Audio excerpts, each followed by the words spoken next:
वहां सब कुछ उल्टा था। पेड़ लटक रहे थे, नदियां ऊपर बह रही थीं और एक छोटी सी पहाड़ी उल्टा लटकी थी।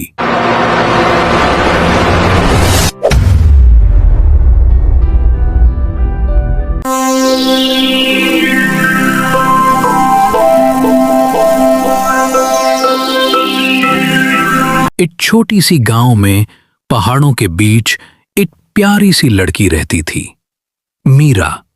मीरा को नदियों, पेड़ों और फूलों से बड़ी दोस्ती थी। हर दिन वो जंगल में जाकर पक्षियों से बातें करती और तितलियों के पीछे दौड़ती। एक दिन मीरा को जंगल के अंदर से एक अजीब सी चमक दिखी।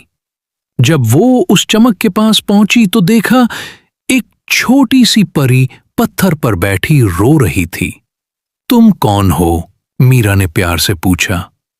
परी ने कहा, मेरा नाम टिल्लू परी है। मैं अपने जादुई झरने का रास्ता भूल गई हूं। अगर मैं वहां वक्त पर नहीं पहुंची तो मेरी जादू शक्ति खत्म हो जाएगी। मीरा ने तुरंत हां कर दिया, मैं मदद करूंगी। परी ने कहा, मगर रास्ता आसान नहीं है। बीच में एक बोलता पेड़ है जो पहेली पूछेगा। अगर गलत जवाब दिया तो हम वापस चले जाएंगे। मीरा ने हां में सिर हिलाया। थोड़ी देर बाद दोनों एक बड़े पुराने पेड़ के सामने पहुंच गए।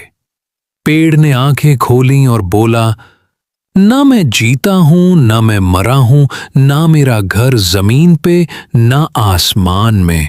मैं कभी दिखता हूं, कभी छुप जाता हूं। मैं कौन हूं? मीरा ने सोचा, फिर मुस्कुराकर बोली, सपना। पेड़ हंस पड़ा। सही जवाब। जाओ, जादुई झरना बस पास ही है। टिल्लू परी ने मीरा का हाथ पकड़ा और एक पल में दोनों एक चमकदार झरने के पास पहुंच गए। झरना ने नीला प्रकाश छोड़ा और टिल्लू परी की रोशनी फिर से तेज हो गई। तुमने मेरी जादू बचा ली, परी बोली। इसलिए एक विशेष गिफ्ट तुम्हारे लिए। एक छोटी सी नीली पतंग मीरा के हाथ में आई। जब कभी तुम उदास हो या अकेली महसूस करो, परी बोली, इस पतंग को उड़ाना, मैं तुरंत आ जाऊंगी। मीरा घर लौटी, खुश, उत्साहित और एक नई दोस्ती के साथ। और तब से जंगल में एक छोटी सी रहस्य की कहानी चलती रही। एक लड़की, एक परी और एक जादुई झरना। कुछ दिनों बाद मीरा अपने बगीचे में बैठी नीली पतंग उड़ा रही थी। अचानक पतंग ने तेजी से आसमान में चमकना शुरू किया। लगता है टिल्लू परी को मेरी जरूरत है, मीरा ने सोचा। एक पल में टिल्लू परी आई और बोली, मीरा, एक मुश्किल आ गई है। एक अंधेरा वन ने मेरे जादुई झरने का रास्ता धुंधला कर दिया है। मुझे तुम्हारी मदद चाहिए। मीरा ने तुरंत हां कर दिया। दोनों ने एक नए रास्ते से सफर शुरू किया। जैसे जैसे वो अंधेरा वन के करीब पहुंची, रात जैसे अंधेरा छाने लगा।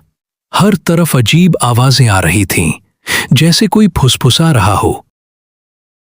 टिल्लू परी ने बताया, इस वन में एक भूल भुलैया घंटी है। अगर तुम सही घंटी बजा दो तो अंधेरा दूर हो जाएगा। वन के बीच में एक चबूतरा था जहां 3 घंटियां लटक रही थीं, एक सुनहरी, एक काली और एक नीली। एक छोटी आवाज आई, सिर्फ एक घंटी सही है, दूसरी 2 बजाते ही वन हमेशा के लिए बंद हो जाएगा। मीरा ने सोचा, काली घंटी अंधेरे का रंग थी, उसे तो नहीं बजाना चाहिए। नीली घंटी जादुई झरने जैसी थी, शायद। पर मीरा ने सुनहरी घंटी बजाई, क्योंकि सूरज की रोशनी ही अंधेरा मिटा सकती है। टिंग! एक जोर का प्रकाश छाया। सारा वन चमक उठा। अंधेरा दूर हो गया और झरने का रास्ता फिर से दिख गया। टिल्लू परी झूम उठी, तुमने फिर से सही चुनाव किया मीरा। तुम सच में मेरे जादू की साथी हो। इस बार टिल्लू ने मीरा को एक जादुई पेंडेंट दिया। ये तुम्हें सच और झूठ अलग करने में मदद करेगा। मीरा मुस्कुराई। जंगल में एक नई कहानी लिखी जा चुकी थी। एक लड़की, एक परी और अब एक अंधेरा वन भी जीत लिया गया था। एक शांत दोपहर मीरा अपने जादुई पेंडेंट को देखती हुई सोच रही थी। हर बार कुछ अलग होता है, आखिर दुनिया इतनी अजीब क्यों लगती है? तभी पेंडेंट ने हल्के से चमकना शुरू किया। एक नई मुसीबत आ गई थी। टिल्लू परी तुरंत आई, लेकिन इस बार वो थोड़ी चिंतित थी। मीरा, कुछ गलत हो गया है। आसमान का रुख बदल गया है, ऊपर नीचे हो गया है और जादुई संसार उल्टा चल रहा है। अगर हमने इसे ठीक नहीं किया तो सारे जादुई प्राणी अंदर ही अंदर गुम हो जाएंगे। मीरा ने पूछा, पर हम करेंगे क्या? टिल्लू ने कहा, हमें आसमानी गुफा में जाना होगा, जहां एक ज्ञान का उल्लू रहता है। सिर्फ वही जानता है कैसे रुख को ठीक किया जाए। दोनों ने आसमान के एक राजदार कोने में छुपी उड़ान गुफा में जाने का रास्ता ढूंढा। वहां सब कुछ उल्टा था। पेड़ लटक रहे थे, नदियां ऊपर बह रही थीं और एक छोटी सी पहाड़ी उल्टा लटकी थी। गुफा के अंदर एक बुद्धिमान उल्लू बैठा था, जिसका नाम था अचूक। अचूक ने गहरी आवाज में कहा, सही रुख तभी वापस आएगा जब कोई मन से उल्टा काम करेगा, न अपना फायदा सोचकर, न डर के मारे, बस किसी और के लिए, बिना कुछ चाहे। मीरा सोच में पड़ गई। टिल्लू ने कहा, मगर हम क्या करें? तभी एक पतंगा जुगनू गुफा में आई और बोली, मेरा घर ऊपर वाले तारे पे था, लेकिन मैं नीचे गिर गई हूं। क्या कोई मुझे वापस छोड़ सकता है? मीरा मुस्कुराई, मैं तुम्हें ले जाती हूं। उसने बिना डरे पतंगे को अपने हाथों में उठाया और गुफा के उल्टे रास्तों पर चलती हुई उसे एक चमकते तारे तक ले गई, बिना किसी लालच के। जैसे ही पतंगा तारे पर पहुंची, आसमान का रुख सही हो गया।